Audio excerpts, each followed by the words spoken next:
Demo peringati Hari Anti Korupsi Sedunia, uang negara tak kembali, bukti negara permisif. Ratusan orang dari Garda Tipikor berunjuk rasa di bawah jembatan flyover Makassar, Jalan Urip Sumoharjo, Kecamatan Panakukang, Makassar, Jumat, 9 Desember.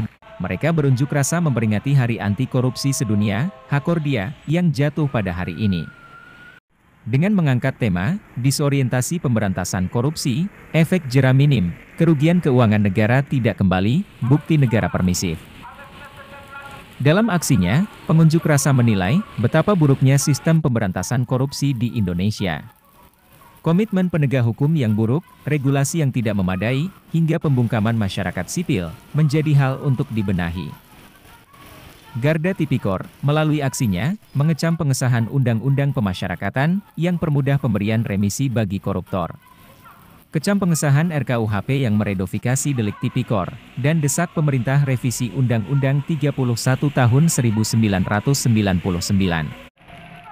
Tuntutan lainnya, mendesak KPK untuk mengusut kasus Lili Pintauli Siregar, yang terindikasi menerima korupsi.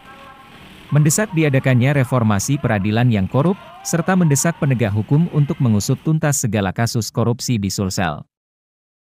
Usai melakukan aksinya, pengunjuk rasa kemudian membubarkan diri dengan tertib. Demikian kami wartakan, dari Makassar, Rudi Gemulia, melaporkan.